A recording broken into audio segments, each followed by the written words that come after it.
Today is Wednesday, Parashat Terumah. We're learning Chok Israel, and today we'll explain the Guemarah from Chok Israel for today, Wednesday, Parashat Terumah. Amar le Rav Yehuda le Ravin bar Rav Nachman. So Rav Yehuda told Ravin bar Nachman, Ravin Achi, Ravin my brother, Lot isbon ar'a dismicha lemata.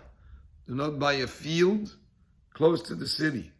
The Amar bi'abahu, because bi'abahu said, Amar Rav in the name of Rav, Huna, in the name of Rav Huna, Amar Rav in the name of Rav, Asur lo le'adam, she'amod al sedeh chaverom, b'sha'a she'omedet bekamotea. That a person should not stand next to and look at the field of another person when it's fully grown, when the wheat, let's say, is fully grown, because the problem is, by looking at it, you might have ayn hara, the evil eye on it. And therefore, that's why this advice was given, not to buy a field next to the city, not to be exposed to ayn hara. In it, Guemarah says, question, how could it be so? V'ashkehinu Rabbi Abba letalmidei de Rav. Rabbi Abba found the students of Rav. Amar lehu, and he told them, "My Amar Rav behane kra'eh." So Rabbi Abba, when he found the students of Rav, he asked them, what did Rav say about explaining these pesukim, these verses? Baruch atah ba'ir, Baruch atah b'sadeh. You should be blessed in the city, you should be blessed in the field. Baruch atah bevoecha. You should be blessed when you come, and Baruch atah b'tzetecha, and you should be blessed when you go out.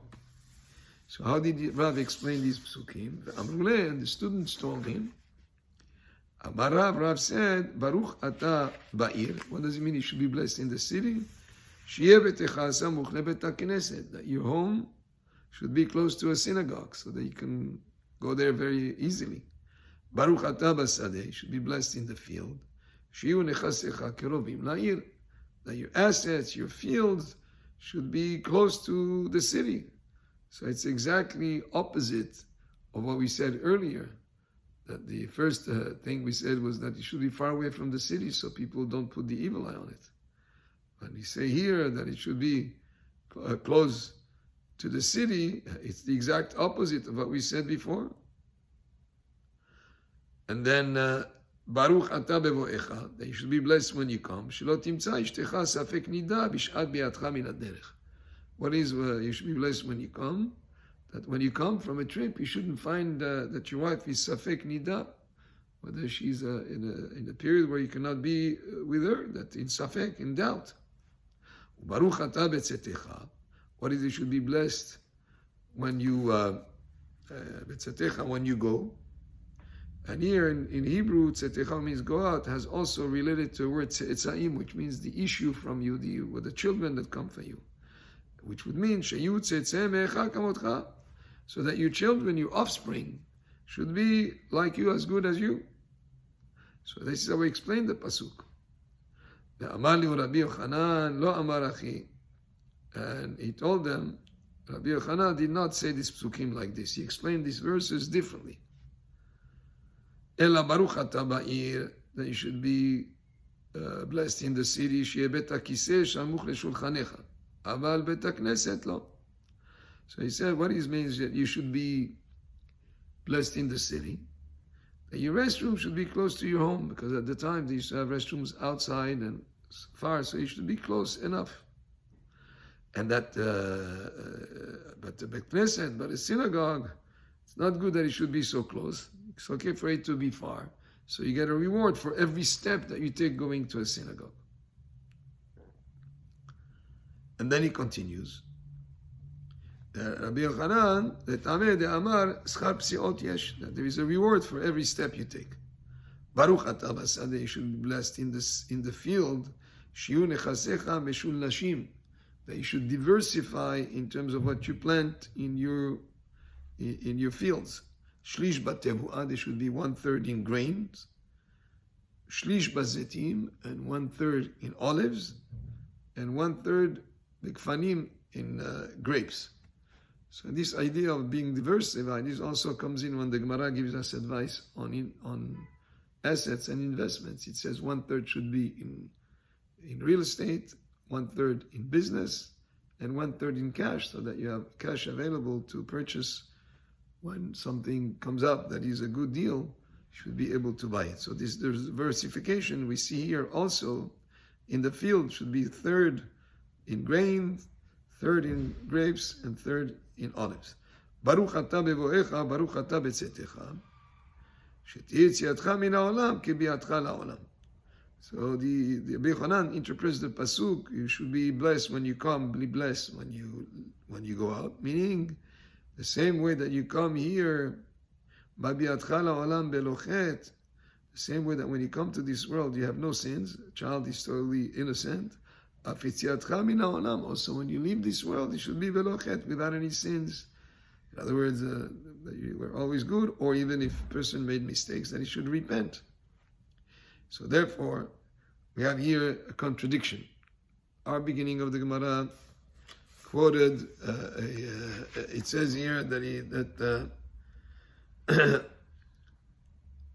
quoted Rabbi saying that it's, Rabbi said that it's not good to have a field next to the city, because Rav said that people can have ayin hara on it, and therefore better to be far. And here we brought another explanation when Rav is quoted as saying that your field should be close to the city. So Guemarah says, lo kashya, there is no contradiction. Depends. If around your field you have a wall so people are not able to see it, what's in the field, that's fine, it should be close to the city. But if he doesn't have a wall around it, better that it should be far, so there is no ayin hara on it. The pasuk is quoted here, where it says that Hashem will remove from you any illness. Rav said this, what is referring to? Ayin hara, evil eye. Rav etameh, Rav according to his understanding, according to his opinion, that he mentioned somewhere else. He said, the Rav Salik Leve Kavre, Rav went once to a cemetery, Abad Maide Abad, and he performed certain things, and he was able to communicate with those who passed away, understand how they passed away. And he said, Amar Tish'in ve'tish'a b'ayin hara, 99% died because of ayin hara, ve'echad b'derech eretz, and only one died through natural causes. Shmuel says another explanation. The Amar Shmuel, Shmuel Amar Zo HaRuach. Shmuel says the illness is caused by the wind. In other words, the wind can bring with it bacteria or viruses or things that could cause illness. Shmuel Amar Zo HaRuach. Shmuel et Ameh de Amar Shmuel Akol Baruach. So Shmuel says everything is caused through wind. Ushmael ha'ikar uge malchut. Now he asks a question on Shmuel. How can you say everything caused by wind that brings, like the air that brings in illnesses, viruses or bacteria or whatever, to cause infections, etc. So, according to Shmuel, how would you explain those who are executed by a sword? By an injury.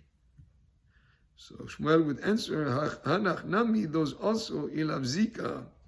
If it wasn't wind that would bring bacteria that would enter the wound. There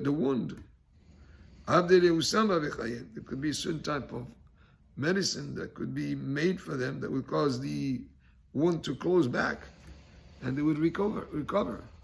But the wind or the way that bacteria would be brought in it will be something that will cause it to infect and to cause the illness afterwards. So this was the Guemarah today from Parashat Terumah Chok LeIsrael, and originally it's written in Baba Metziah. Baruch Adonai le'olam, amen ve'amen.